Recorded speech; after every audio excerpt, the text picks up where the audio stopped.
It's The List and your boy with Jimmy Van and Sean Ross Sapp. All right, you guys are live. What's up, you guys? Sean Ross Sapp here, Fightful.com managing editor.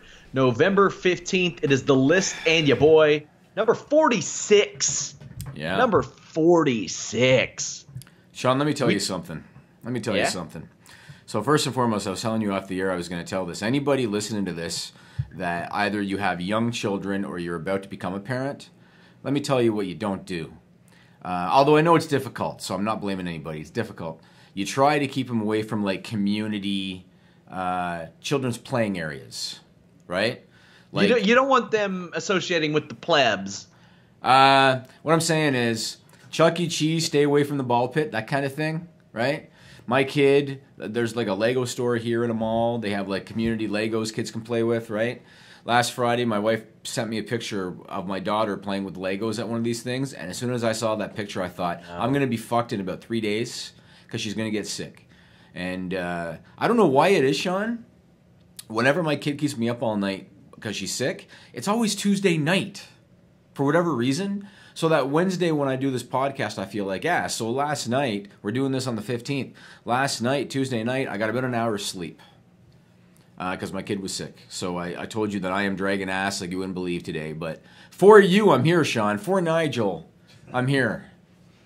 I appreciate it. This is my favorite time of the week. It signifies my week kind of, I don't want to say winding down, slowing down, but for this weekend, yeah, it does because it's really picking up. Saturday. There's a lot going on this weekend. And my God, yeah. Personally, I'm pretty stoked because my in-laws are coming in, which means that I'll be able to catch NXT probably live, which is rare. And I'll probably be able to catch Survivor Series live. Normally, I don't get to catch the shows until about 9 o'clock, and then I kind of backtrack. Yeah. So I'll probably be able to catch them live, so that's going to be a treat. Good back-to-back shows. Yeah, I'm really excited for that NXT show. I'm a big fan of Andrade Cien Almas. And I think that women's four-way could steal the show. And that's saying something because that's a really, really good card. But I'm looking forward to War Games because I want to see what it looks like. Like WWE's version, right? I want to see. I've said this before, but I'm surprised that Vince, whenever it was pitched to him, didn't just use the Elimination Chamber for it. Because that is a structure that you could use for that and call it WWE's version and the new and improved yada yada. Because I think it's because of Hunter, because I think Vince is pretty hands-off with NXT. And I think Hunter can more or less do what he wants in NXT, which is probably why they don't do the big authority figure thing all the time in NXT, which we will talk about. And I know that in years past, I recall Hunter in interviews mentioning War Games because it's something he wanted to do. Yes. So I think Vince is pretty hands-off, and Hunter can do pretty much what he wants. So that's why they have that matchup down there, in my opinion. Yeah, Triple H seems a little more in tune to that type of stuff. Oh, absolutely. He is. It's one thing I really like about him. I know that he gets shit on a lot because he is political and all that when he needs to be, but he's a fan of the business and a student of the business, and I think he's been nothing but a benefit to NXT as we've talked about. But even though I hate that he's a heel sometimes and a babyface sometimes, but we'll get to that. We'll get to that. I want to start out by saying congratulations. Nigel might find this interesting.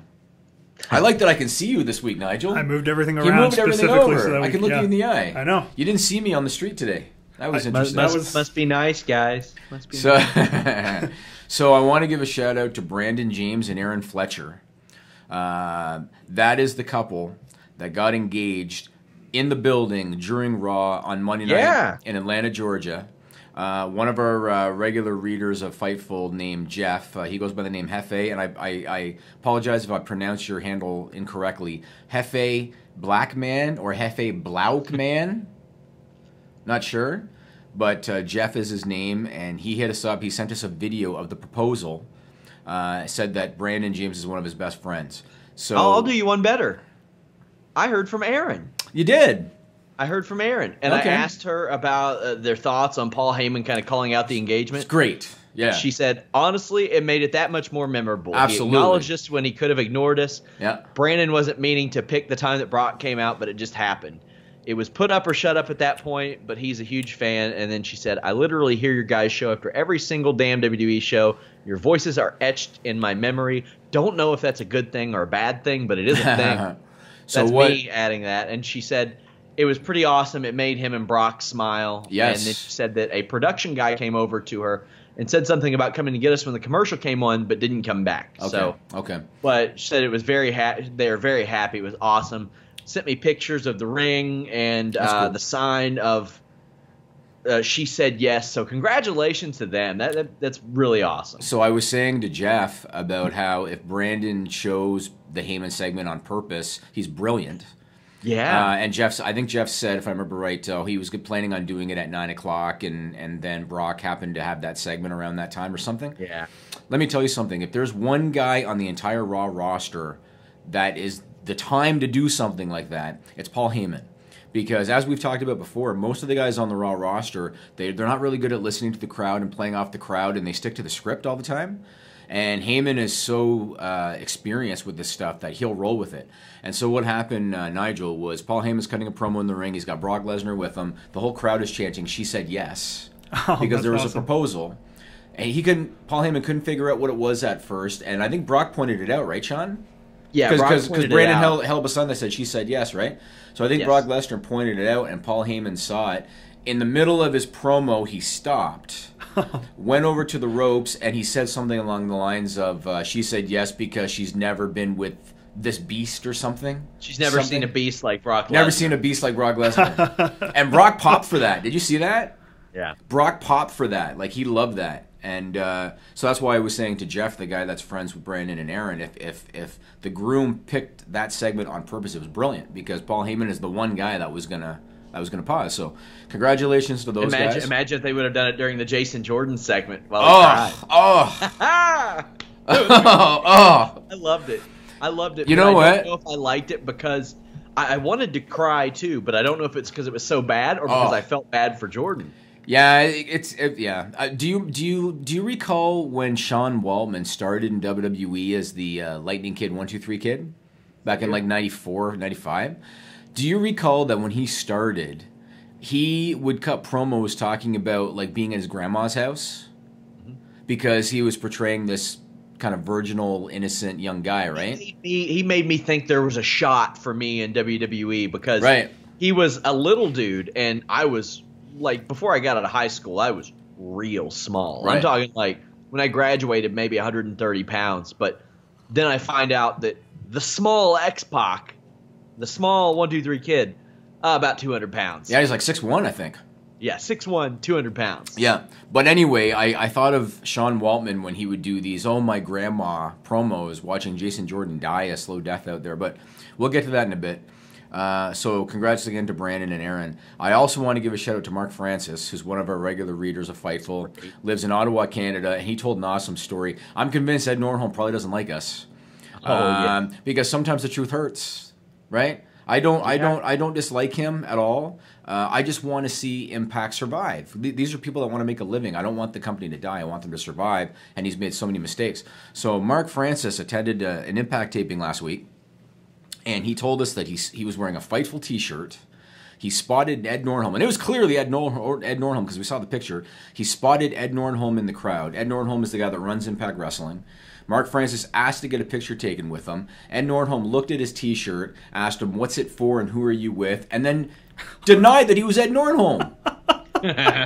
He actually denied he was himself when he saw the T-shirt and Mark was asking for the photo, which is fucking pathetic. Seriously, that he would act like that. Depending on which shirt it is, you can get it at ProWrestlingTees.com/Fightful or ProWrestlingTees.com/Sean Ross Sapp. Guys, if you tweet me a picture of you wearing a Fightful shirt, I'm going to enter you in some kind of contest. I'm going to do something in regards to that, but I'm telling you guys, those shirts kick ass. Be like Matt Riddle. Be like Jason Kincaid. Wear those shirts. There you They're go. cool. Well, I can't believe Ed Norholm would do that. Well, maybe, but that's unfortunate. So thanks, Mark, for all of your input about the tapings. He gave us a lot of intel, and that was good.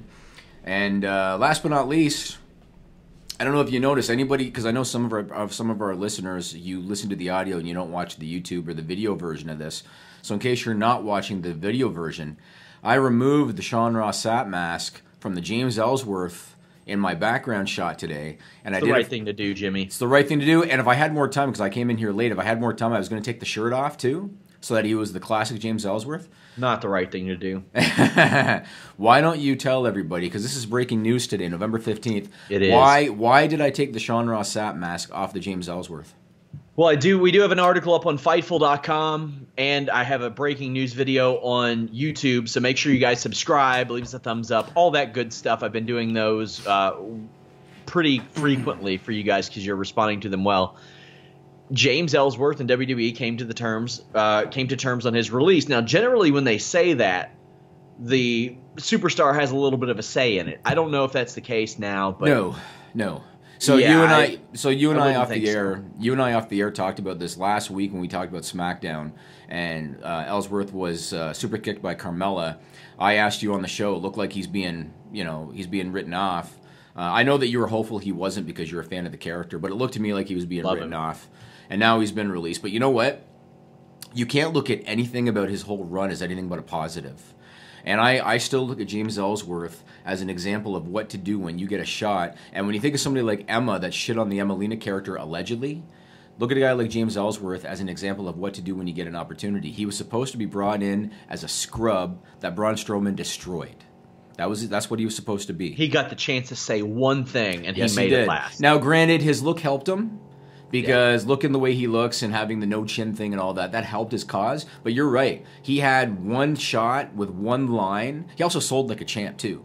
But he had one shot with one line, and he turned it into a 1-year contract. That's amazing. Well, the contract was for more, from what I understand. But I've told you this before. The contracts aren't worth the paper they're written on because they release you and you're done. But good for him. He got to travel the world, Sean. They made an action figure of him. I'm assuming he's in 2K18. I'm assuming. Yeah. No, I don't think he is. No, I think that was a big point of contention there. He had actually mentioned that on his Twitter. But he's 32 years old. He'll be 33 in a few weeks. Yeah. I do think that's a little rough to cut him right before Thanksgiving, his birthday, and Christmas. That's a little. When's his birthday? In like 3 weeks. Oh, really?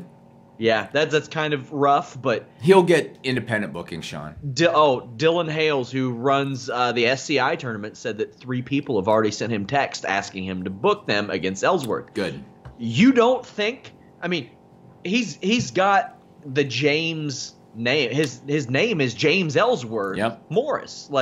That's his name. He can use it anywhere. You think Ring of Honor's not going to book a cheeseburger versus James Ellsworth match? You're high off your ass. They're doing it. Yeah. Him versus Colin Delaney somewhere, that's happening too. Yeah. He's getting bookings a lot of places, and I'm going to reach out to him. I was supposed to interview him before he went to WWE, but I remember. He got that deal. Yep. He was a wonderful person to deal with, and yep. I really enjoyed him on TV. And I think that he carried himself very well, because he came off like he was appreciative of the whole opportunity. And I'll never forget, remember what Matt Riddle told us when he was at Dave & Buster's? Remember that? So Matt Riddle one time was at Dave & Buster's. Okay. And a guy taps him on the shoulder and wants to take a picture with Matt Riddle. Matt Riddle turns around, it's James Ellsworth. And this is when he was on the WWE roster at this point. Oh, I get wow. the feeling both Matt Riddle and James Ellsworth have plenty of cool Dave & Buster's stories. Matt's are probably a little bit cooler. But I say kudos to James Ellsworth. If I was in his shoes, I wouldn't look at this release as a negative because he had a great run and he's going to get independent opportunities. Yeah, and his asking price is a lot more. He's going to make money on the independent circuit now. Will. Yep. He may have been just treading water before, and I wouldn't be surprised if he was. Aaron Hayden, one of our writers, says, surprise appearance at New Japan. It would not shock me to see him in the New Japan Rumble at Wrestle Kingdom where they just throw people in there. Yeah, I think it happens. They just, Haku was in it last year. Right. So people, they love to do that. Yep. Hell, they could bring him back for the Rumble. Because they do that, right? That's another thing I was going to mention. From what I understand, he is on good terms with WWE. Of course he is. He's well liked, and they love to bring people back. Santino's been back a few times. And I'm sure he would be more than happy to do it. Absolutely. Yeah, he would. Let's move on. Let me ask you this question. If someone told Triple H a month ago that he was going to end up wrestling on 8 shows internationally between late October and early December, how do you think Triple H would have responded to that if he had been told that? God damn it, Bo Dallas, what have you done? He would find a way to blame Bo Dallas because the only way that's going to happen is somehow related to Bo Dallas. Now, I give Hunter props, and we've talked about this before. It's good that WWE has this ace in the hole, but I give him props for stepping up. So in late October, when Kevin Owens left the tour, they were in Chile, and he left the tour because of a family emergency. Hunter stepped up and worked that show. Then in the first week of November, they had the UK tour. Roman Reigns was off with the mumps. Bray Wyatt was off, and whoever else. And Hunter worked the whole tour. It was like 5 shows. He worked the whole thing. And now a few days ago, and this is going to lead into something else, but a few days ago, they announced that he's going to replace Kevin Owens against Jinder Mahal when they go through India on the tour. And so good on him that he's, he's at a position now. His schedule is so demanding with NXT and everything. He's in his late 40s now. I'm sure doing international shows, and from what you hear about India, Sean, it's probably the last place he wants to wrestle. But he's doing it. He's doing it because he knows he needs to do it for business purposes, and I give him props for that. Now let me ask you about this. They announced on Raw this week that he's going to be joining the Men's Survivor Series team, replacing Jason Jordan. Do you think this was done for business reasons, or do you think this was done because they want to prepare Jason Jordan for a heel turn on Kurt Angle? Both. Both? Like I've said over and over again, TLC showed them that they can change matches. And if it's better, it's more interesting. People will like it. People will create buzz for it. I liked Jason Jordan's performance on Monday. I thought that he seemed like a sniveling little baby. Yeah. And I think that's the direction they wanted to take with him. We laughed our asses off at the fact that they made him say, but it's the one time of year where SmackDown and Raw go head to head. Right. The funniest thing I've ever heard. Clearly dictated, yeah. Oh, of course. It almost felt like they called an audible because he was the biggest heel on the whole show.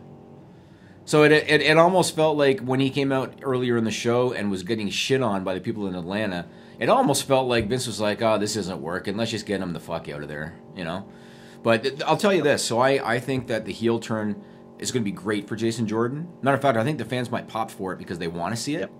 I think that's going to be great for him. I hated watching Kurt Angle. I have hated the way Kurt Angle has been booked, and we'll talk about this more again later on.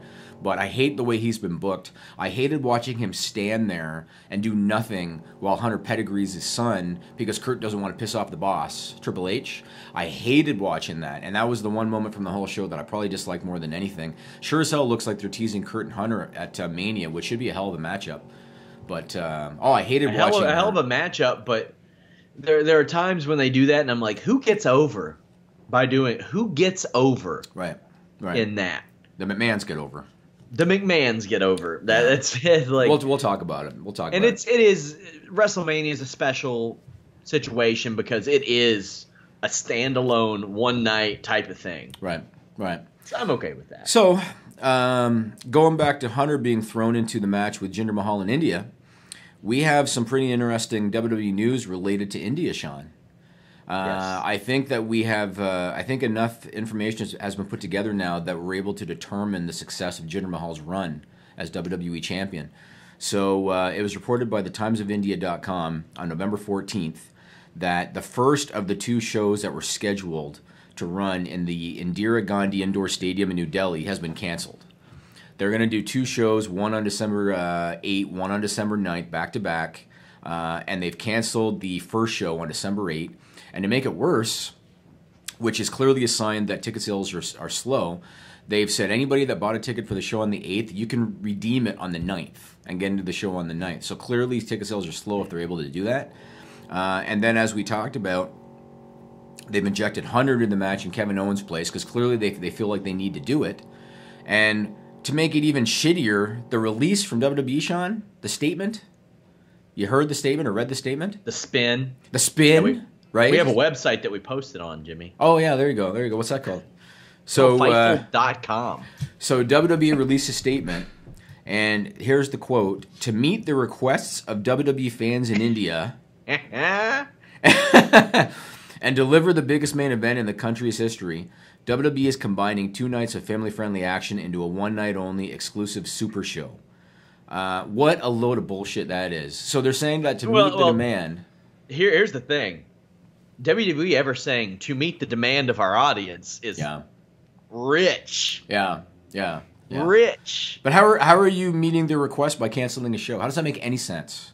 I saw that they added a show on the 8th in Abu Dhabi, which they like Abu Dhabi and Abu Dhabi likes them. Right.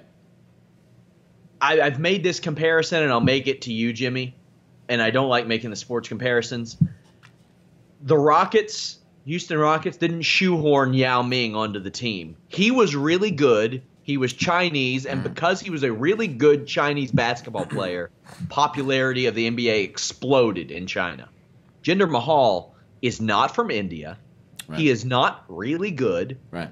He is not really popular. Yeah. And therefore, the popularity didn't explode. That's why I said before, I thought they stood a better chance making the Singh brothers, the Indian Hardy Boys, better chance than this. Maybe. And that ain't a very good chance. Well, when you look at it like this, because we haven't heard anything about merch sales, we haven't heard anything about network subscriptions in India.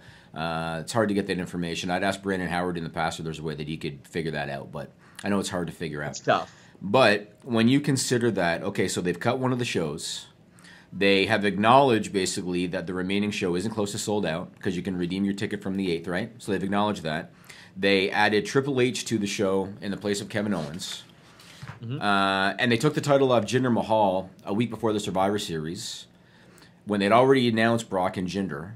That title reign, the big ol' wadoosh. Well, when you look at all of that, it looks to me like the experiment's over. Yeah. That's what it looks like. And again, I mean, we have kind of crapped on Jinder because he hasn't been the greatest performer, but I think he tried his best. And like we talked about last week, I think that he was shoehorned by being enhancement for 8 months first, which would be difficult for anybody. But yeah, it looks like the experiment's over, and I mean, they gave it a shot, and it's not like they decided to scrap plans after a week. They went 6 months on this thing, Sean. Yeah, so, they did. They gave it a go, and as I said before, they sacrificed the quality of their Tuesday night programming for months. I'll tell you what, more than anything, really solidified it for me, and who knows, maybe they'll just change course. But the way that AJ Styles reacted to Jinder Mahal's threat on Tuesday night. He just brushed Jinder Mahal off. Right. Like, that's it. But then again, if you got Brock Lesnar waiting in the wings, I'd probably brush Jinder off too. Yeah. Seriously. It's a good point. That's a good point. Not that I want to segue, but I heard this clip just recently. Have you ever listened to Mark Mero talk to Jim Ross about when he found out that Rena was hooking up with Brock? Oh, no. So, you know on YouTube when things come up on the side? Yeah, the little excerpts and the clips where people... recommended for you or whatever? So, yeah, where people steal other podcasts, clips, and monetize it and make money off of it, yeah. So I heard a clip of Mark Mero talking to Jim Ross. And Mark Mero, to his credit, he's cool with everything. Him and Rena were already estranged by that point. They were living together, but they were estranged. Mark was done with wrestling. Rena wanted to go back to WWE. And this is Mark telling the story to Jim Ross. He said he had an idea something was going on with Rena, but again, they were kind of estranged anyway, so it's not like it was the biggest deal in the world. But he had a hunch something was going on. Finally, Rena comes off the road, and they talk and make the decision that it's time, just to split and time for him to move out or whatever.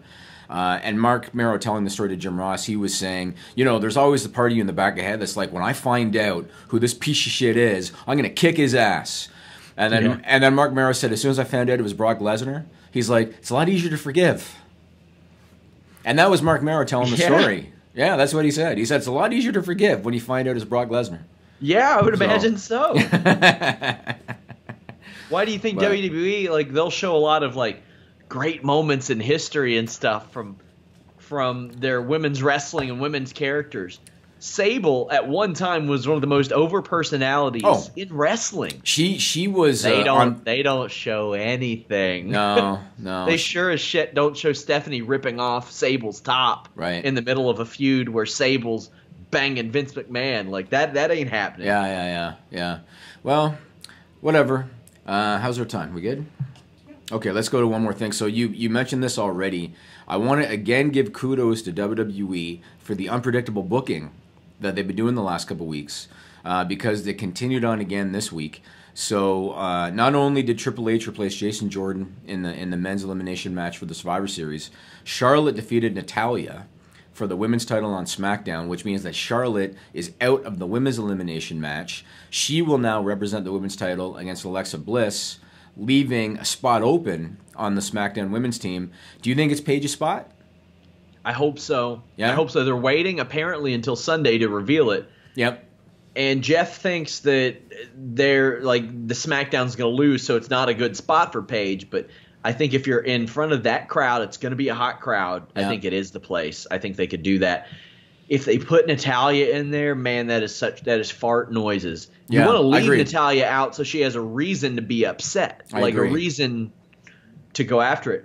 I thought that Charlotte was going to win. I'm glad Charlotte won, and now she gets to carry that title into Starrcade. Yep. And the promo afterwards was awesome because you could tell it meant something to her. It was a cool moment. Yep. That was a great way, as I mentioned, like to get a talent over that hasn't been on TV a ton, hasn't been winning a ton. Yep.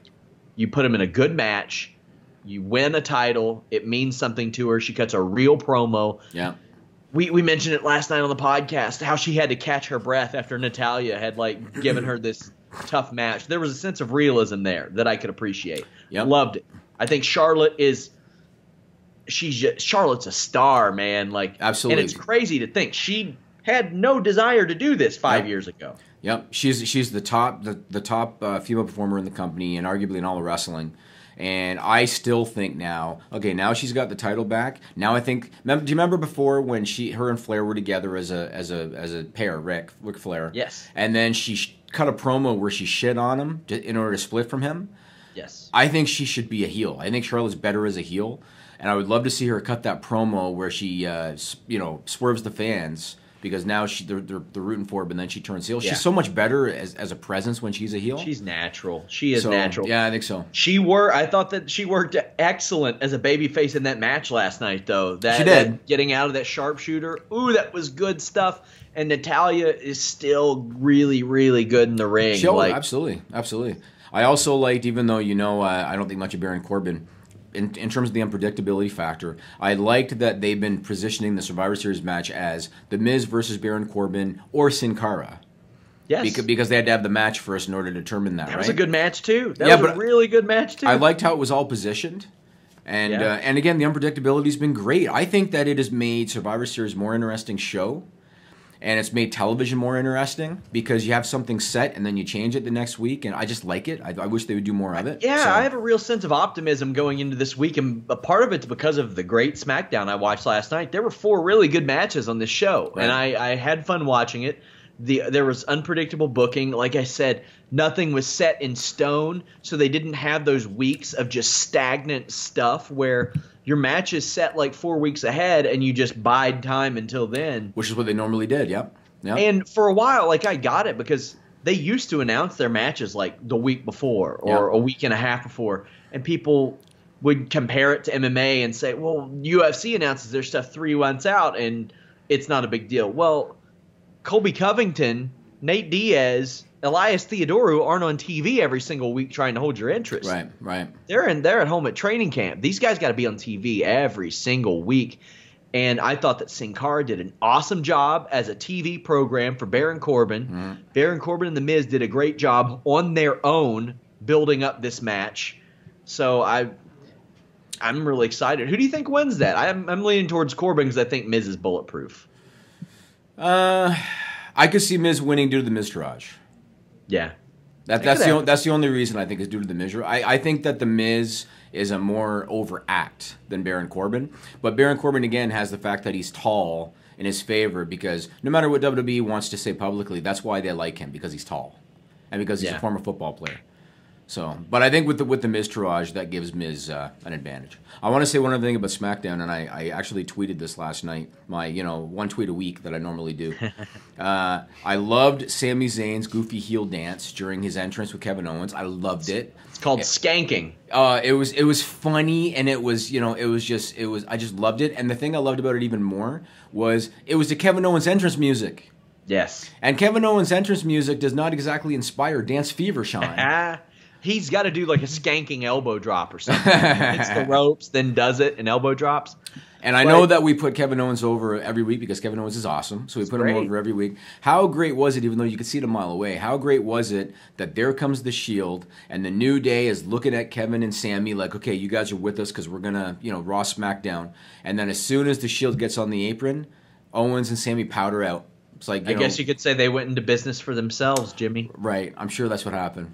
Right. So they were in the news last week. Far from the only people in the news over the last week, Jack Swagger announced on Monday that he was heading to Bellator MMA. And this is something you remember when I asked him in our interview, I was like, you mean Bellator. You're going to Bellator, right? That's what you mean. And he was like, oh, what? Yeah. What? One of those. Yeah. It was very obvious. But I also spoke to Jack Swagger about a potential WWE return and how different the climate was and how, just 3 years removed from him working that We the People angle with Alberto Del Rio. Check it out. I know you've discussed the potential of joining Impact Wrestling, said that you want to work kind of everywhere. Are you ever open, down the line, if the right situation presents itself, and making a WWE return? Yeah, absolutely. It's kind of weird to think about that now because it seems like this all just started. But you gotta pay the bills. So, but right now it's really a focus on wrestling international and domestically here, and really want to go to Japan very soon and start wrestling over there and seeing what all the fuss is about. So what was the reaction among other wrestlers when you kind of let it known that you were heading out? Was there a farewell, or did you just kind of go? My close friends definitely called me and messaged me and spoke to some of them and definitely heeded their advice on some things with it. I was out for about a month with a medical injury, so I was at home anyways when the contract negotiations really picked back up. And so I didn't get to see hardly anyone face to face. So there wasn't a farewell or a gold watch, but a lot of love, definitely, for sure, from a lot of the guys up there. Who do you tell that to? Do you contact Vince McMahon directly and say, hey, I think it'd be best if I moved on? That would have been one route to go. We were in the middle of contract negotiations, and they were keeping me sheltered from Vince or Hunter during it. So, it kind of, when you reach a stalemate, you just go one way or the other. And once I went through the going through them, I was very angry, but after going through them, it was clear. It was like, I need to change. I need to move on and go do something else and see where that takes me. And we're seeing more of that today than ever before. I put out a tweet this week that was I can't remember a 2-year period in the last, really since WCW was around, that more people have left of their own volition or just opted to not re-sign. We've seen Neville recently, Austin Aries. We've seen tons of Cody, and Cody's found great success. What do you think that is? Is it the overall health? I mean, when Neville left, I'm sitting here thinking, man, that UK scene's red hot right now. You got New Japan. You've got a ton of places to work in America. What made you make that leap, considering that you hadn't really tested those waters before? It was a couple of things. Like I said, I needed the change. But you also see guys like Drew McIntyre, guys like Cody. They left and had definitely proved that there's life after the company, which is always nice to see, because even though you're like, yeah, there's life after the company, when you're in the role and to walk away from that job, you definitely would like some reassurance with it. So seeing the success they had off of hard work and good matches, and the age of wrestling that we are in right now, where it's more popular, more acceptable, and then social media is just filled with wrestling fans. So it's really easy. It's not really easy. It's easier to get your name out there and get your work out there without having a major platform. Something I've wondered, especially over the last year and a half. In 2013, you had that the Real Americans gimmick. How do you think that plays out last year and this year? If it's that, considering the political landscape we're in. It would have been huge. It would have been a storyline that would have written itself every week. We could have just mimicked what had happened, and it would have been great. Man, it's funny to see how many politicians had "We the People" in their political slogans and whatnot. And it's like, no, that's not yours. Do you think they would have went with it? Because they've went a few places with the Jinder Mahal storyline that I didn't think they would go. Well, when Trump first announced, I just had a feeling that, like, oh man, we're gonna elect him. And I pitched an idea to Vince, about We the People and going on with Trump supporters and stuff like that. And he just said, stay away from them. And that was the last. Really? That was the last I heard about it. All right, you guys are back. So Jack Swagger, as I mentioned before the clip, announced that he was heading to Bellator MMA. I think they'll treat him the way that they do the Ed Ruth, Tyrell Fortune, people like that, the other amateur wrestlers that they have been very good at bringing in. Because now you have a guy like Ed Ruth and Tyrell Fortune who are 3-0, 4-0 in Bellator because they've been given the right kind of matchups to build them up and let them gain experience. I think he'll be the same way. And Jimmy, a lot of people have been saying to me, oh, he's 35. That's not old for a heavyweight. That is not old for heavyweight at all. Do you think he's going to be like a special attraction like a Herschel Walker? Yeah. So do you think he's going to be a guy that they're not necessarily looking at? He's going to, be the foundation of the heavyweight division. He's going to be a guy with some name value. I'll put it like this: they run Thackerville, Oklahoma, regularly. That's one of their home bases. That's where he went to college. He went to college in Oklahoma. Yeah. So I think that's a smart hire by Bellator MMA. So is he going to be like a Lashley? He's going to do pro wrestling and he's going to do MMA at the same time? That's what he says. Yes. Okay. Lashley's done a great job of it. Like, he's made a really good go of it. He's 5-0 in Bellator. I can't believe they didn't put him in the Bellator heavyweight tournament. I don't know how we would do against some of those. I mean, who knows? They're past their prime. Yeah. They're all old. It doesn't matter how he does. It's all name value. They threw middleweights in there. Yeah, Rampage is a small heavyweight. Yeah, Rampage is supposed to be a light heavyweight. Chael Sonnen's a middleweight. Yeah. Ryan Bader might win the whole tournament. Yeah, So since we're talking MMA, yes, this is a wrestling podcast. Occasionally I talk MMA. Political podcast, apparently, based on what that troll said last week. Sometimes a religious podcast too. So I want to quickly talk about Michael Bisping. Because, again, I think it's a topic that wrestling fans might find interesting, and I just want to ask you a question. So, Michael Bisping was the UFC middleweight champion, and on November 4th, which was about a week and a half ago, he lost the title to Georges St. Pierre. He was dropped with the left hand, and then he was choked out. There's a show coming up on November, I think it's 25th.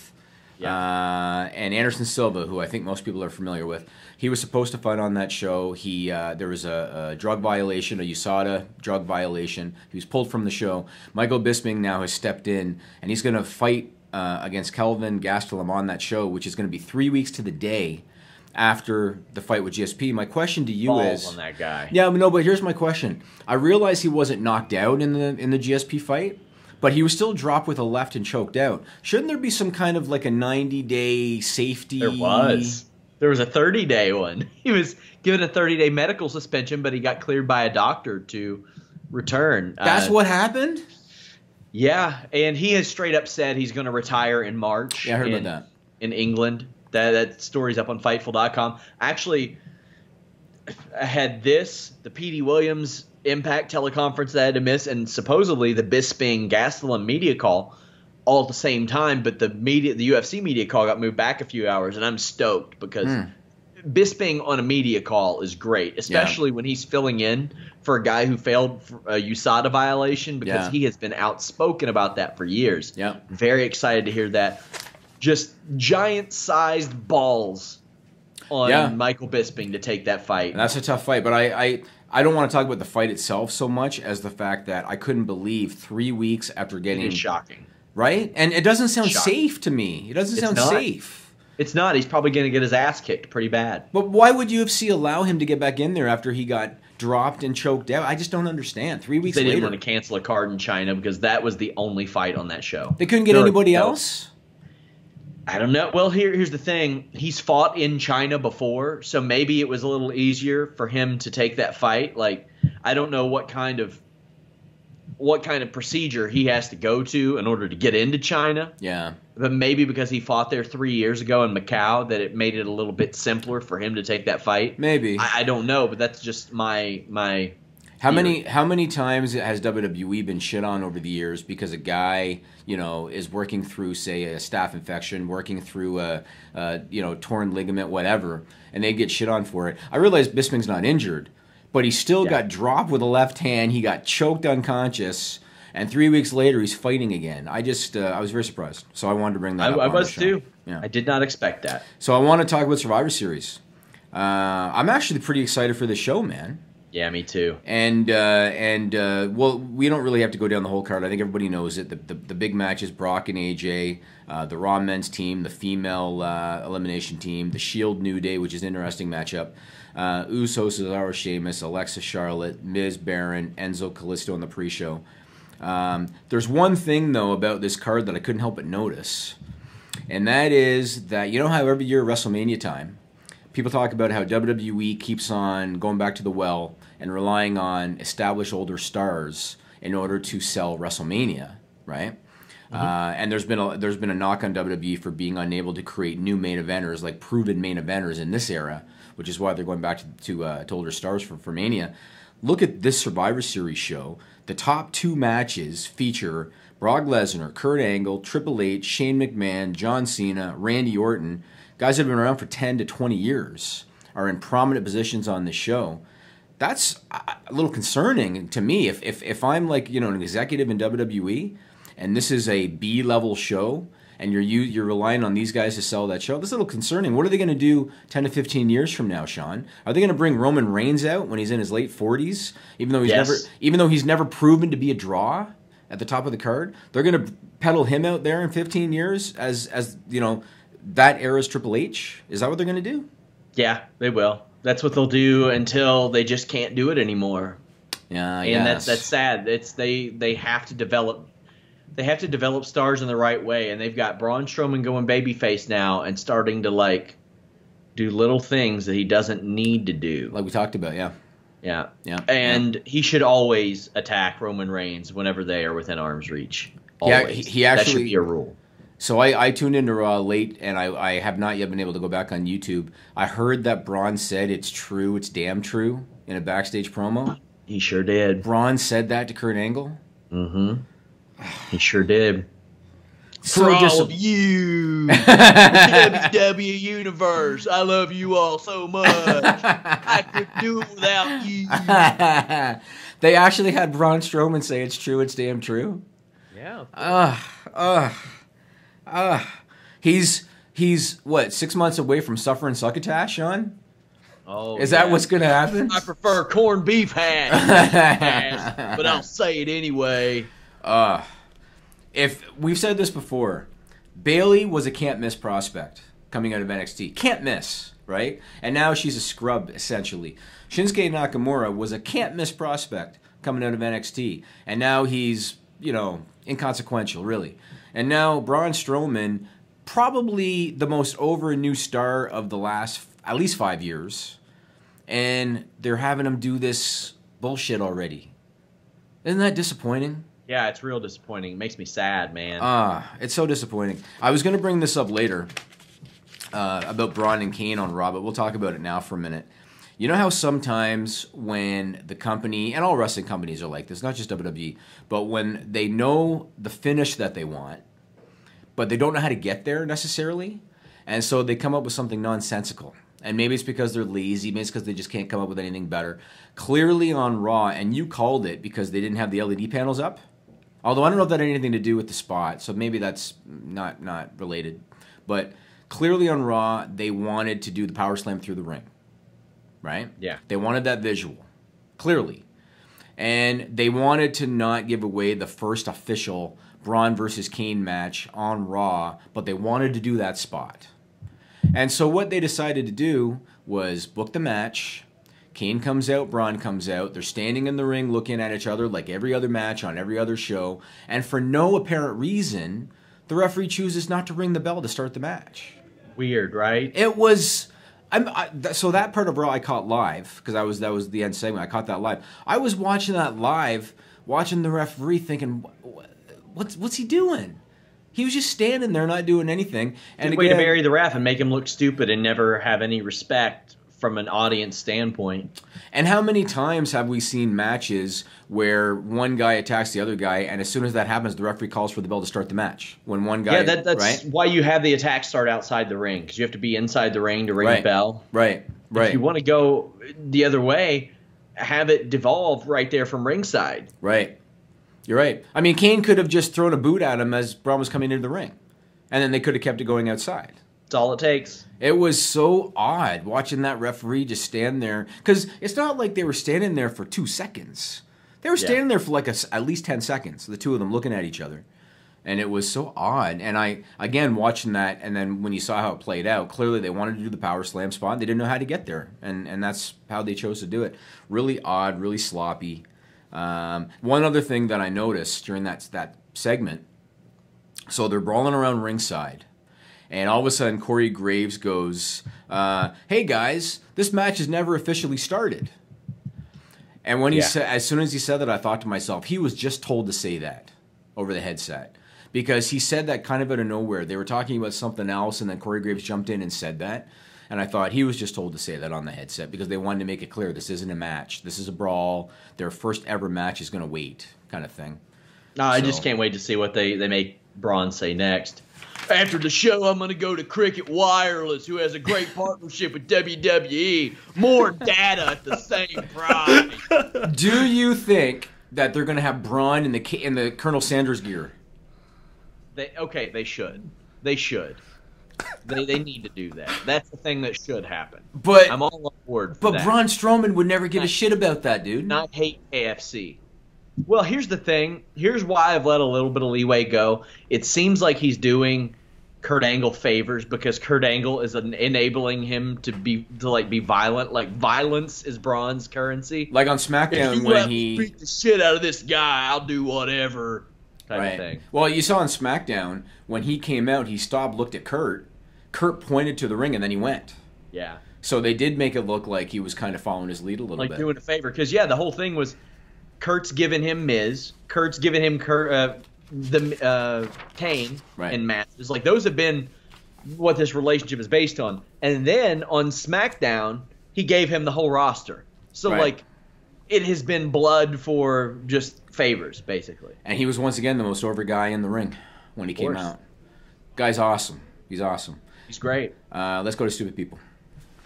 All right.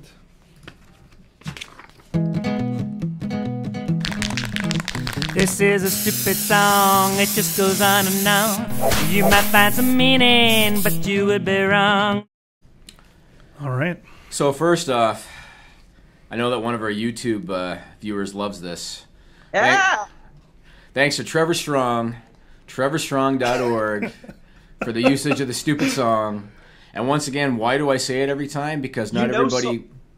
I just want to say, sold my recommendation to use the Christmas version coming up soon.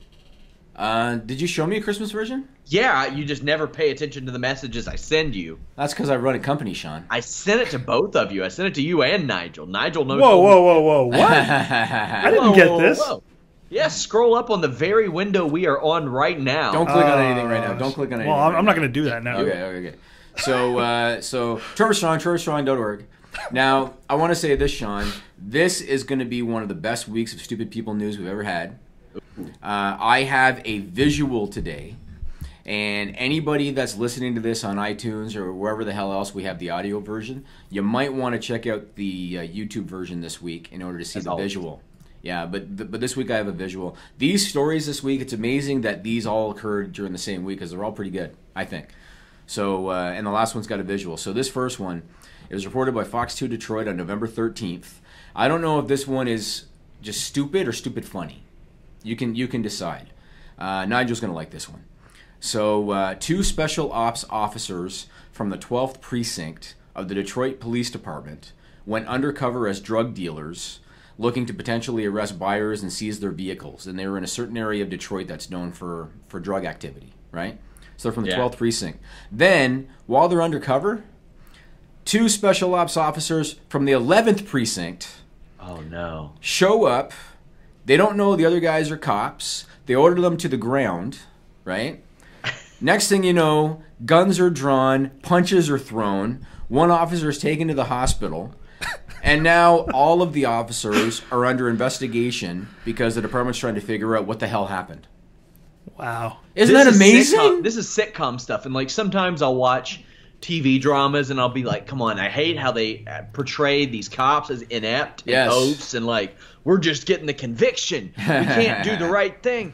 And then I'll hear stuff like that, and I'm like, okay, there are those people in the world. This one actually happened. It actually happened. Yeah. Yeah. It's amazing. My God. I watched the Elizabeth Smart story yesterday, and I was like, man, those were some inept cops. Those were some dumbass cops. And apparently they weren't the only ones. I mean, there are a lot of them, yeah. This next one, Sean, and we've talked about stories in the past similar to this, kind of like the fireworks guy that was shooting fireworks in his garage to get bees. Do you remember that? Yeah, I do. So this one was reported, and before I read the story, Sean, I just have to reiterate, these people really exist, okay? These are real people. Hashtag real people that exist. And sometimes I say to my wife, if we're on the street and I see a moron, because you see morons a lot do stupid things, sometimes I'll say to my wife, that was the fast swimmer. Yeah. Think about it, Nigel. Right? So this was reported. He won. Yeah, that guy won. Imagine if one of the other ones snuck through. They'd be running into walls and shit. So this was reported by the Times-Herald at a Port Huron, Michigan on November 11th. A man suffered first-degree burns to his face, singed his eyebrows, and singed his hair after he smelled an odor in his house, figured it had something to do with the natural gas water heater that he had recently installed, went down to find the source of the leak, and decided to light a match to help him see. Well, you left out the part where he would go on to feud with The Undertaker and face him at several WrestleManias. Right. Alongside his father, Paul Bearer. Maybe if they went further with the Kane story, they would explain, oh yeah, I really got burned because I was looking for a gas leak and I lit a match to see my way, and that's what happened. Wow. So, what a doofus. Yeah, so as you can imagine, the gas ignited, burst into flames that caught him in the face. There was fire damage in the house, but it was contained to a small area, just the area that he was in. Can you believe that? So he knows there's a gas leak. He goes to the gas heater because he knows there's a leak. I got to be able to see better. Let's light a match in order to... Isn't that amazing, Sean? No, it's pretty much it's par for the course these days from the stories you're giving me. I guess. It's not that amazing. And like I said, these are real people. And that was the fast swimmer. This last one, Sean, I got a visual, buddy. Now, Nigel said that for the people watching this at home, he's going to be able to put the image up on the screen for them. But because you, Sean, are not going to be able to see that, I actually got a printout of it, and I'm going to hold it up for you. All right? Okay. I'm going to switch it now? Give me a minute. Okay. I'll tell you when. So this was posted on the Facebook page for the Hopkinton, Massachusetts Police Department on November 12th. All right? They posted this picture. You can do it now, Nigel. This picture. This is the back of a Buick Century. Someone used cardboard from a pizza box and magic markers to make their own license plate. That's what that is right there. Phenomenal. Yeah. And so this is what the police department posted on their Twitter. They said, here's a little advice to those aspiring to make their own license plate. Number 1, don't. Number 2, if you do, make sure not to use cardboard from a pizza box and magic markers. Charges for this creative operator include operating an uninsured and unregistered vehicle and attaching fake homemade plates. Look at that artwork. Like, that looks like my daughter did it. Seriously. And they had that as their license plate on the back of a Buick. It's a Buick Century. Amazing. These people exist, man. Okay, now I get it. It can be a hassle to go to the DMV, to do whatever you got to do to get your plates and your registration and all that stuff. but it's a way more of a hassle to get thrown in jail, and he's going to jail. So they literally they're probably sitting around on a Friday night eating Pizza Hut. Yeah. And the guy's like, I have to go run errands tomorrow, whatever, and oh crap, the license plate. Yeah. Oh hey, we got this box sitting here. It's people are amazing. They're amazing. I would love to interview some of these people. Maybe we could see. Oftentimes they don't give you the name because but we should look into it because it's amazing. Okay, moving on. I have been a little critical in the past of Miss Stephanie McMahon. After watching Raw on Monday, Sean, okay, every critique I have had of her was justly deserved. All right? It was justly deserved. I watched Raw on Monday, and first and foremost, tell me if you agree or disagree, the heel authority figure, it's done. Played out. It's done, right? Can it for at least 5-10 years. It's run its course. They've been doing it since Mr. McMahon in 97. 20 years, Sean. They've been doing this shit. It's run its course. And here's the thing about Stephanie McMahon, and I've said this more than once on the show. Here's the thing about Stephanie McMahon that drives me crazy, all right? So there's such a thing as good heat and bad heat. Right, Sean?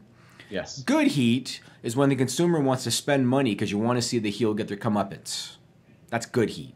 Bad heat is when you want to change the channel. I can't speak for you, Sean. Me personally, all it takes is like the first few words of her entrance music, right? I hear the first, celebrate, blah, blah, blah, blah, blah. I hear like the first 3 words of that song, Sean. I'm done with the show.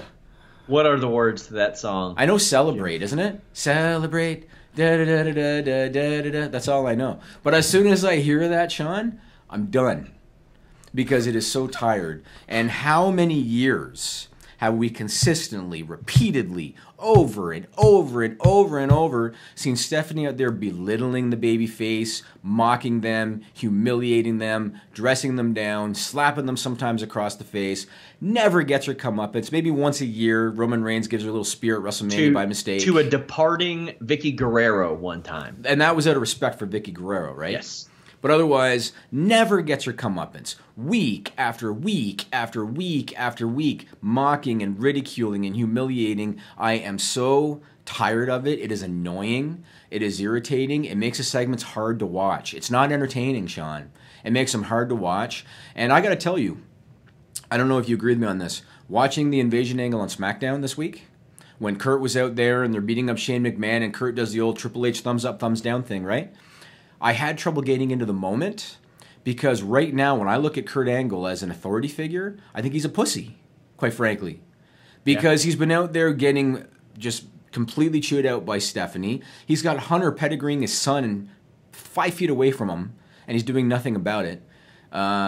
I am so sick and tired of Stephanie McMahon's character. I'm sick and tired of everything about her smug look and the way she dresses down everybody and her stupid entrance music with rap in it for no apparent reason. I'm tired of it, Sean, and they need to do away with it. There's nothing wrong with an unbiased authority figure. There's nothing wrong with it. Bring back... does Jack Tunney have a son? Because if so, I want Jack Tunney's... Don't do that. Don't do that. Well, Jack Tunney's passed away, but if Jack Tunney's son is around, give me Jack Tunney's son. Style and grace, I'm never gonna be done. Lean on in. Now, welcome to the Queendom. Oh, is it the Queendom, where the kings bow down? Right. Oh boy. Oh, so it's not celebrate. It's style and grace. Oh, that's Bailey's. I didn't even know. Bailey's. I didn't even know. I am so tired of it, Sean. It's played out. If you want to make a giant babyface female wrestler, have her kick Stephanie McMahon's ass and get her off TV. Problem is, if anybody does it, it'll be Ronda Rousey. Because they want to do that for the, right? If you want to make a big baby face, you want to get Bailey over. Bailey as the subject of Stephanie McMahon's, like, targeted harassment, and then Bailey beats the living shit out of her. There you go. That's your best second chance at getting Bailey over. It's played out. It's old. Oh, here's the big thing. So Jimmy. Irritating. It's insulting to our intelligence that somebody would be on the show being so counterproductive towards the brand that's supposed to make them money. Right. And treating fans in the manner like It's different when Kevin Owens does it. Kevin Owens doesn't own the WWE. Right. Stephanie McMahon is a shareholder. Right. So for her to go out there and say, "Hey guys, I know you spend this money, but you're stupid." Like, come on. Like, yeah. And I think it might have been on the. I heard you guys talk about this on one of the podcasts, or it might have been actually Dave Meltzer, that said, back in the 90s, Vince McMahon used to do this. He used to belittle guys. The difference was Vince McMahon got his ass kicked every week. Every single He was week. getting embarrassed, and he was getting pissed on, and he was getting stunned. And Vince McMahon was... Do you remember when they did the beer truck? And The Rock was in the segment with Vince McMahon, and The Rock, because I guess he didn't want to get himself all messed up, The Rock stood at the very back of the ring as far away from that beer as he could. Vince McMahon was floundering like a fish in the middle of the ring, getting doused, because he had no problem doing that to his character. Stephanie McMahon sold like $1 million. He did every week. He did. Stephanie never gets her comeuppance. Never, ever, ever. And it is so tired. I wish one of these guys one day would just call an audible and say, "I'm sick of this company and I'm fucking out of here, and I'm gonna fucking clothesline the shit out of her." When we do this segment, I'm just so tired of it, Sean. It's annoying. I'm done with it too. It is. Chris Jericho. So last week we talked about how he's going to be wrestling Kenny Omega, Wrestle Kingdom, New Japan, January, Tokyo Dome, right? Yeah. And we were talking about how there are some fans online that were kind of saying, "Oh, Jericho has snubbed WWE, and oh, Vince McMahon's probably pretty pissed now, and oh, look what Jericho's done." And I said to you last week, and I think you agreed with me, but I said to you last week, there is no chance that Jericho did not inform WWE first. He's not stupid. There's no chance that they're not aware of this. And Jericho appeared this week on Busted Open Radio, which is Bubba Ray's show on Sirius. And he reiterated WWE is his home base. It's still his company. He has the freedom to do other things, like a New Japan show or like the cruise that he's going to do next year. And he actually compared it to the 80s when Hulk Hogan, his fan base was the WWF, but he would go work shows in Japan at the same time. And a lot of guys did that. The British Bulldogs did that too. And so he kind of looked at it like that. But so I wanted to bring that up because, again, a lot of people looked at this like, "Oh my God, look what Chris Jericho did to WWE," and it was so obvious he didn't. So yeah, well, Vince McMahon doesn't care what happens on January 4th at the Tokyo Dome. Not at all. He cares whose contract is up on January 5th, though. That's what he cares about. Right. By the way, we will have full live coverage of Wrestle Kingdom at like 3-4 in the morning. The following afternoon, that will be on a Thursday afternoon, I'm going to do a post-show podcast, but I'm waiting until the afternoon so some other people have time to kind of catch up and watch it, stuff like that. But right. Jericho's a big addition for that, and I've been told that people in WWE think that he feels a little snubbed by WWE for not doing the NXT thing on his cruise, but it doesn't seem like they're that. I mean, it's just, I think more than anything, it put him in perspective. Okay, well, I can go do this then. I can spread my abilities around a little more than I have in the past. I'm glad you said abilities because I sounded like the word seed was going to come out there pretty soon. So you went in the right direction with that. But you're proud of that one, aren't you? Jericho said one thing on that radio show too. He said, if anything, it's going to be better for WWE because I'll be more over when I come back. And that's true because New Japan has a pretty big online presence, right? So it's true that he would say that. It's only growing. It's going to be helped a lot by Chris Jericho. I agree. Let's talk about Hulk Hogan and Eric Bischoff and get your thoughts. So on November 9th, Hulk Hogan posted this on Twitter. "When it rains, it pours. I will never say I'm bored again. Business is getting crazy off the chain. Better than ever. One more time around the block. Thank you, God. I am grateful." How long till he beats Tim Storm for the NWA Championship? Well, so we'll get to that because I was going to ask you about that. So Eric Bischoff on November 11th posted, "Game just changed, stay tuned." Then on the 12th, he posted, 4 back-to-back East Coast trips, 5 appearances, and a launch of a great new project. It's been a good 10 days. Now, I think it was Dave Meltzer that might have reported this first, and it was incorrect. He said that Eric Bischoff had been announced as the new co-owner and director of wrestling operations for an outfit called Cleveland Knights Championship Wrestling. Mm-hmm. And that sounded odd because they're like they're a little independent no one's ever heard of. And now the promotion has come out and said, no, that's incorrect. And Bischoff himself said something like he'll be coming in for one night. It's just an indie booking for him. Yeah. He's not a co-owner of it. But when I saw these tweets and everything, I thought about the NWA. Like, do you think there's any chance that Billy Corgan, because he knows Bischoff from Impact, doesn't he? Were they around the same time? No, they weren't there at the same time. But they know each other. I'm sure they know of each other, yeah. I was wondering, do you think there's any possibility that Billy Corgan thinks, because he's an old school wrestling fan, do you think that he thinks Hulk Hogan is going to raise the credibility of the NWA, even though it won't? But do you think that he thinks that? No. I think that he saw what happened to TNA because he did see it. He was a fan of the product. I'm sure that he heard from a lot of people while he was there what that caused. I don't. If there's some loose affiliation, I wouldn't be surprised. But I just think it's another Bischoff. You know, how often do we see Bischoff saying, new project, game changer, hashtag stay tuned? And it's like a reality show they're trying to get syndicated. It's a reality show or something. Yeah, that's possible. It's possible. Do you think and with I'm Hogan, sure he makes plenty of money off that too? But Bischoff, when he did that documentary, he said that he's not financially stable. Really? Yeah, he said I don't know his exact verbiage, but he basically said that he was not well off to retire, kind of thing. He made that reference. Because he had some things that didn't work out, right? Like he had his beer line that didn't work out, and whatever else. Like that just it does boggle my mind, like because he made a lot of money, Jimmy. But that was so much money, and that's I don't care, man. If I had this job until I'm 62, I'll make sure I'm in a place to where I can retire. Like he ran a company, and then he came back and ran another company, and then he worked for WWE for years. Like, he was making six figures through all this. Yeah, he also has a private plane. He also had a place in Wyoming where he would take personal vacations. He lived a good life, I think. So, I mean, I don't know his situation. I can't even speculate, and I don't even remember the exact verbiage that he used on that documentary, but he did address it. So if you go back and watch the documentary, he talked about it. I'll have to check it out. Speaking of the NWA, this week, Championship Wrestling from Hollywood had a TV taping. Tim Storm defended the NWA title against Nick Aldis. It was streamed live on Facebook.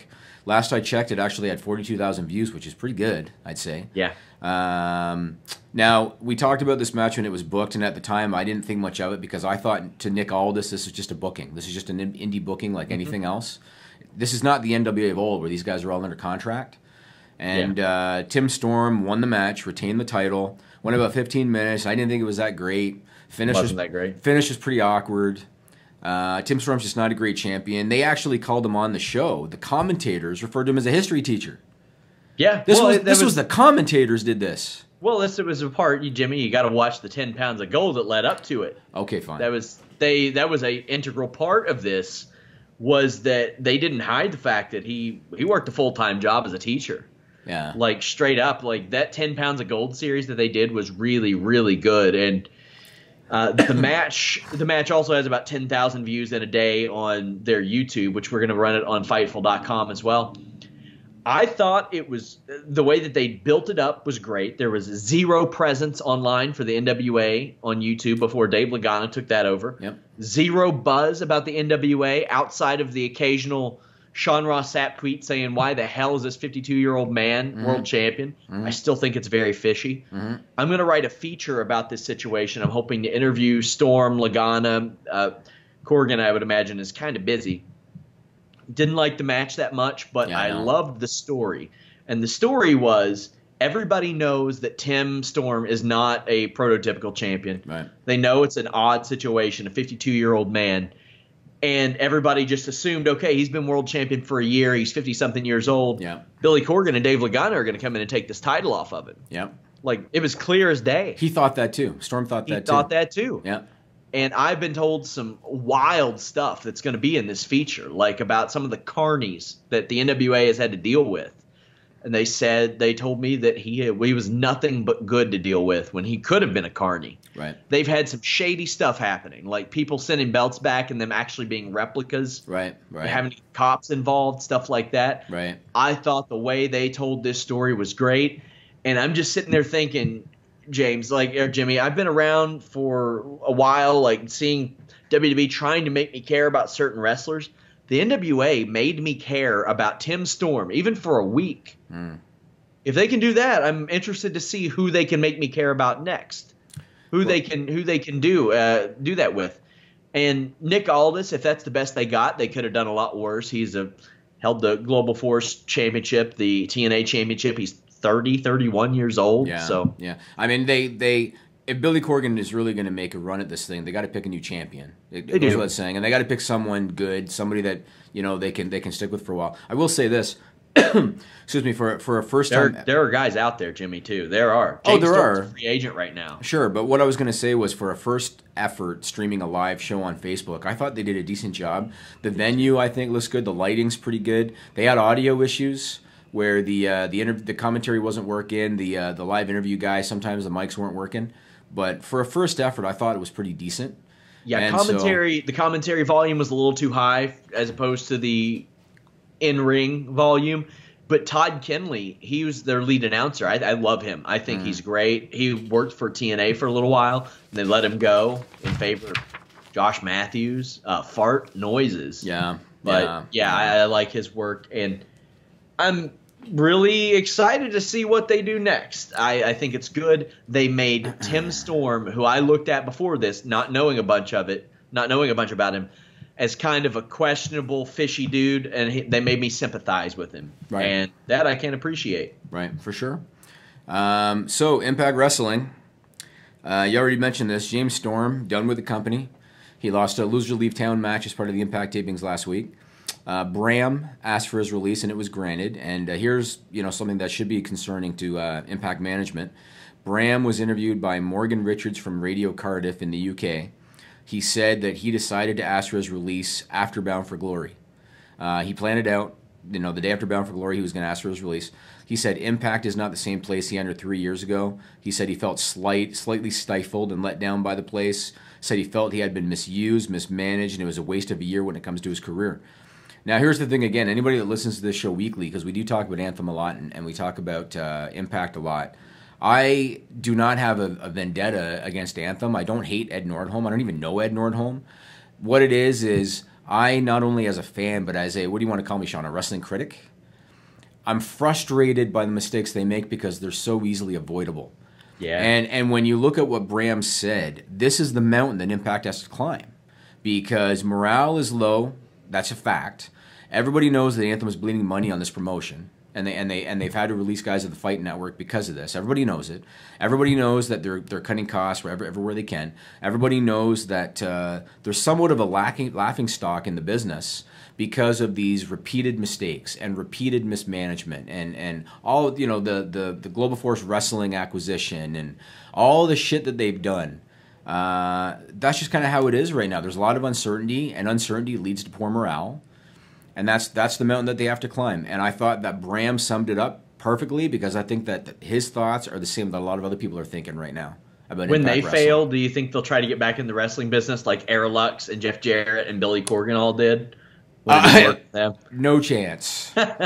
Zero chance. Now, my question is, with their offices likely being moved to Toronto, how long until we do an Anchorman-style Oasis ads versus Anthem like battle? You know what? I would be tempted to grab Nigel and do a Bullet Club Raw invasion and get a camera and show up outside their building and ask to talk to Ed Nordholm. Well, here's the thing. You've got the benefit because here's what you can do. You got guys on your team who you can just send over there and pretend like they're mending fences, but really they'll talk Anthem into springing for like $1,500 for a dinner or something like that. Just bleed them dry from within.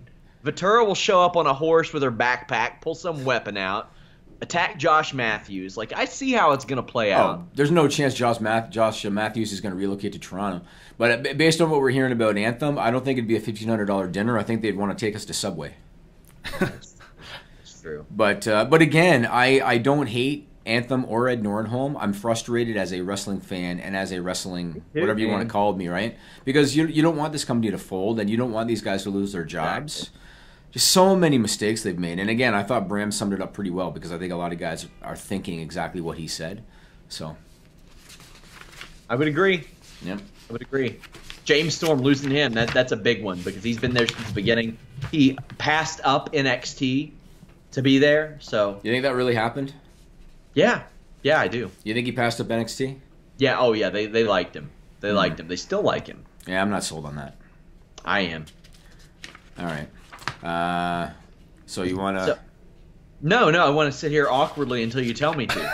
I thought that's where you were going. That's what I was doing. I was waiting for you to cue because you'll be like, do the segue. What's our time? What's our time? What's our time? Well, even when a wrestler's time is up in WWE, it's not. That was pretty good. That's good. That was all right. News for James Ellsworth. I spoke to Kenny Dykstra recently about some of his post-WWE activities and the dark match he wrestled when he came back. It's always intriguing to see where people go after the wrestling business. And I remember when the word got out that Nick Mitchell was going to try MMA, I was like, yeah, why not? Why not? Yeah. Why not? You know what I mean? Like, you got to try other stuff. There's more to the world than wrestling. And, you learn that when you get out of the business or when you stop for a little bit. There's so much more out there. People don't know half the stuff, Hey, that's something I wanted to ask you about, too. The Cindy Margolis show. Yeah. How was that? That was a great show. That was awesome.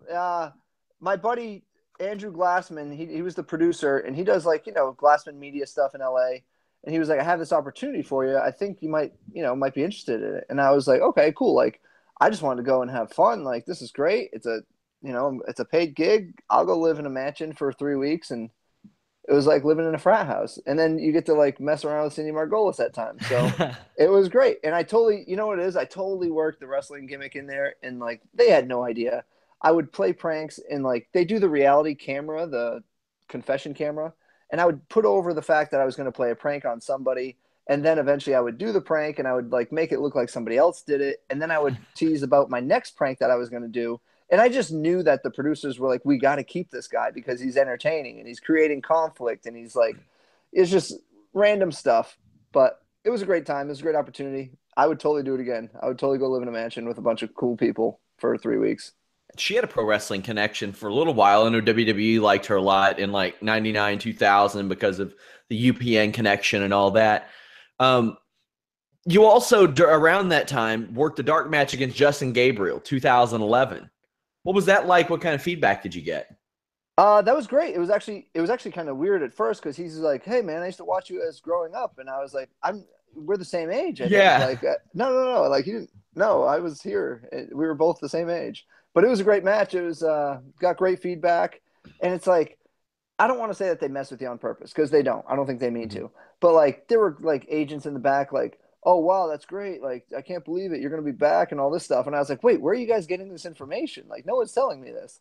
And then John Laurinaitis pulled me in his office. He's like, you have nothing that I want. I'm not interested, blah, blah, blah. And I was wow, okay. I was like, that's so weird. I said on the way here, to your office, I heard everything opposite of that. And he's like, well, they don't do the hiring or firing. But whatever. If you didn't see anything then, that's fine. I'll come back. I'll change. Don't worry about it. I got it. Did you happen to see him when you came back last year? Oh, yeah, absolutely. He's still there. And did you all talk or anything? Yeah. Well, I mean, I never take anything that they say offensive. It's business. You know what I mean? It's if you're a pro football player and they don't want you to be the starting left tackle, they're going to say, you're not the starting left tackle. Not today. Somebody else is. But I think when you take it to heart like that, that's what makes people get bitter in the business or they don't like the business. And, I do some of these signings and stuff and some of these independent shows, and you hear about guys getting tryouts, and I ask them how to go, and sometimes you could hear it in their voice they're just oh, man, it was a huge letdown, I think. But it is what it is because you go in with high expectations and you know the effort and dedication that you put into this in your heart, and you feel sometimes they don't see it. And whether they see it or they don't, it's irrelevant, but it's just what they need at that time. Timing can be a big difference in wrestling. When I think of Johnny Ace, I think of how weird it's going to be when all the marriages are done, that Road Warrior Animal is going to be related to the Bella twins and Daniel Bryan's kid and Cena's kid. It's right. They're starting their own Northeastern dynasty, the Samoan dynasty, here. It's going to be their own. What are they going to call that? I don't know. That's weird. Who's bringing what to Thanksgiving? That's what I want to know. Yeah. So as we wind down, I wanted to talk about like maybe the end of your run or the end of Spirit Squad. Almost everybody was sent to OVW but you. Was there like any resentment there? I don't think so. I asked not to go back on TV the following week just because you can't be a male cheerleader for a whole year and then come back next week and you're not a male cheerleader anymore and expect people to go, "Oh, that you graduated." Yeah, but there was never a graduation. The graduation was next week. I come out and get super kicked again, which happened the week before. They could have had Lanny Poffo come out there and hand you your diploma or something. Yeah, we could have did a little better. You know, maybe Clarence Mason files a lawsuit or something. Yeah. Seems to be the thing, right? But no, I was like, man, this is going to be tough because, like, it's I don't know that I'm going to get a fair shake at all this because I don't think – not that I won't get a fair shake. The crowd isn't going to give you the fair opportunity. Mm-hmm. You know what I mean? They need to – and that's just how wrestling works. Sometimes you got to pull yourself away and they have to forget about you. And then when you come back, that's your – it's like first opportunity again. It's hard to get another first opportunity, but when you do, that's where you have to make it work. And I think that worked this past time with the squad because I came back in competition shape and people were like, "Oh, wow, look at this guy. He's like, he can still go." All right, we're back. Good old Kenny Dykstra. I'm hoping to talk to some people from the NWA, both for my story and for this this feature that I've been working on. I didn't intend for it to be a long-form feature, but it looks like it's going to go that way. Right. So one more story on my list here, and again, I'm always curious how guys like Nigel look at this. I know you're not a big sports guy, but obviously you're aware of what the Super Bowl is. Oh, yeah. And the Super Bowl is an entity that draws so much money to the local economy of whatever town it's in that all these cities do bids for the Super Bowl.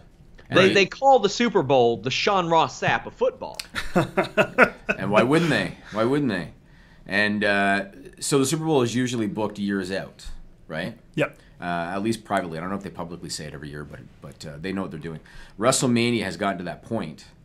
Not at the Super Bowl level, don't get me wrong, but they've gotten to that point where cities are now bidding on it. The Orlando Sentinel reported today, November 15th, that according to an independent study released by the WWE and by the office of Orlando Mayor Buddy Dyer, WrestleMania 33 last year added $181.5 million to the economy of Central Florida. Whoa. Which is pretty fucking good. Yeah. The mayor said they were expecting between $130 and $150 million based on prior years. So this is considered a major success, which means WrestleMania is probably going to be in Orlando a lot more, Sean. Even though it's already been there now, what, 2 of the last 5 years? I think? No, 10 years. 10, they were 10 there years? in 08 and 2017. Okay, feels like it was a lot more. But still, that's fairly often. It is. But again, I mean, this is. I mean, they're going back to New Orleans City too. That they like that, the warm weather city in April, because they, unless it's in a dome, they're not going to take it to the Northeast again. I don't think. You don't think so? And that's the man. Indianapolis one's bad, but they can't get it. They've. It's been 25 years or so since Indianapolis has had it, but you got to worry about that weather in early April, late March. Right. It can still be 30, 40 degrees out this way towards then. So right. I get the feeling they're going to keep going to warm weather cities as often as they can. I mean, maybe a Philadelphia or somewhere like that. They love Philly. Toronto. But maybe they'll come back to Toronto. But I mean, they got the Sky Dome for that. They can. Yep. They can shut and close that and all that good stuff. And you would know because you've been there now. Man, it's wonderful. I love the place. Anyway, good for WWE on that. That's the end of my list this week. What else are you doing this week besides recovering from Ebola? Yeah, I feel like ass. I'm not going to lie. I'm probably going to try to get out of here early if I can, but I got to pay the people that work for Fightful.com today. Otherwise, they might not work for Fightful.com tomorrow. So I'm gonna do that. No, man, I told you I got 3 renos going on right now, and that is taking up a lot of my time. So I'm gonna keep working on that. I am still on the preliminary house search. Myself. So, and that ain't 3. That's 1, and that's like down the line 1. I'm just I'm dipping my toes in, and I'm like, damn, that's a little too cold right now. I need to then I'll just do a cannonball in there or something. But I feel for you. 3 in the Toronto area. No. Right? 2 are in Toronto, and then the other is my cottage, which is in it's on the St. Lawrence River in eastern Ontario. Okay. So okay. But and then this Sunday, going good old Jimmy Van is going to be at a kids' indoor playground, climbing up rope ladders and going down slides, if you can picture it. Imagine. To be honest, like if you ever hear me say, yeah, I'm going to Lexington for this or that, it's usually to do something like that, like I'm racing go-karts or doing like a rock climbing thing or some weird zip lining deal. I mean, the difference is I'm doing it for my 3-year-old. I don't know what your excuse is. I'm not. But... No, absolutely not. I'm doing it for me. I go to a trampoline park and I play dodgeball for me. There you go. That's who I do it for. I haven't done my own ego, just to let me know that this old shoulder that needs surgically repaired, it can still just pelt a 16-year-old kid in the face with a dodgeball and let him know he's boss. There you go. Sometimes you got to let him know. You got to let him know. Well, I will let you know how the playground goes. Sometimes I'm a little nervous as a 205-pounder walking across bridges that are meant for 30-pounders. Bridges and stuff. We did one of those for I think my 10th birthday, and you can appreciate this. I spent most of the day playing the WrestleFest arcade game. There you go. Yeah. I actually just I guess a weird little side note. So I'm getting my new house designed. I have a designer, and he's designing the rooms and stuff. Yeah. And I forgot to mention to him that I have a WrestleFest arcade game because I just didn't think about it. And so he had all the designs done, and he came over to my house to get them signed off on. And I happened to mention, where's the arcade going to go? And he looked at me like, what arcade? Oh, no. I said, come downstairs. Let me show you my WrestleFest arcade game. And I did. And he was not happy, Sean. Because he had the whole thing designed. He had it all designed. If I were you, I wouldn't have been happy because that's the kind of thing he needs to inquire about. Hey, do you have any arcades I need to know about? Fair. I mean, I guess it's not something he deals with every day, but fair. So, yeah. Well, guys, we have a packed weekend. We've got more Fightful exclusives up. You'll see something at Fightful.com every day that you won't find anywhere else. We've got big podcasts this Saturday and Sunday live right after NXT TakeOver War Games, right after Survivor Series. Make sure you guys subscribe, leave us a thumbs up. That stuff helps. Share our podcast, share our stories across social media, Reddit, Facebook, all that stuff. But follow us at Fightful Online. You can find links to our other accounts as well there. We got Facebook, Instagram, Twitter. Anything else, Jimmy, before we go? That's it, man. Enjoy the weekend. Again, picture me on slides and rope ladders on Sunday afternoon. I can't believe you didn't invite the whole team there and do like a Survivor Series 5-on-5, like in between. Like you got to make them battle from within. Donkey Mob versus Oasis ads. You know what? I mean, as much as I'd love to see Nigel, running around in sock feet on foam flooring, we have one guy in my office who has young children, so I invited him. It just turns out that everybody else in this office either has older children or no children. That's just how it worked out. So that's probably a fair thing to do. The infamous Alan, who I'm not sure if you will ever really discover the long-reaching ramifications of the lives that he destroys from within your office, could show up there. Oh yeah. Until next time, guys. Fightful.com. We are out.